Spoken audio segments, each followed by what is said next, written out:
Despite oil prices falling below $100 US a barrel overnight, liquefied natural gas prices have continued to soar, with shortages expected in Europe because of bans on Russian gas. Ed Boyd caught up with Gavin Thompson, Vice Chairman Energy Asia Pacific at Wood Mackenzie, to see where oil and gas prices will head next. We've just seen crude prices have their biggest weekly decline since November last year through the past week. But it's been another week defined by volatility in the market. We've seen these embargoes on Russian oil imports coming out of places like the US, UK on one hand, but we've got just positive discussions around potential supply additions from really diverse countries, from Iran, Venezuela, OPEC members led by the UAE on the other hand. And we think the trade flows look set to change. So we're going to see Russian crude oil and products increasingly need to clear to non-US European destinations. And our data is already showing that some of the Russian waterborne volumes are starting to clear east of Suez markets. So particularly, we think that's likely to be India and China, as we see Asian refiners look to take advantage of that steep discount on the Urals blend over Brent, which currently sits about $28 a barrel.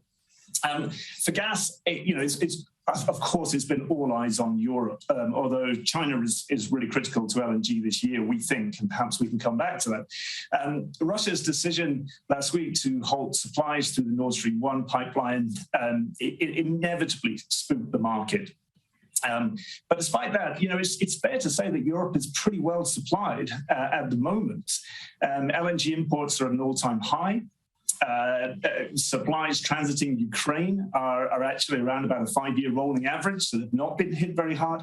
And of course, we're heading into spring in the Northern Hemisphere.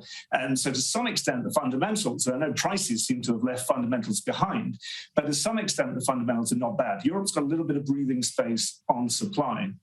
But you won't be surprised to hear that the market is still gripped with fear. We don't know what may happen to other pipeline supplies into Europe from Russia.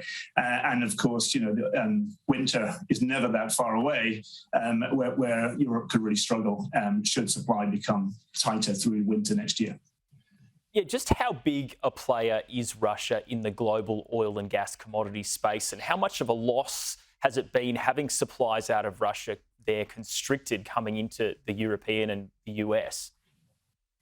Yeah, it's huge. It's the second biggest gas producer, third biggest oil producer, exports a lot of that as well, critically.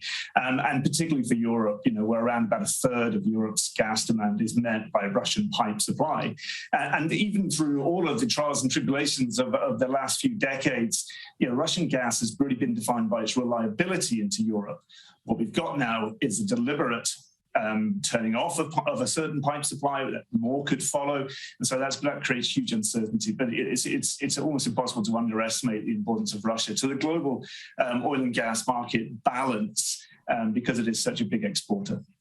You mentioned the price Russia is trying to get for its oil around that $28 to $30 a barrel.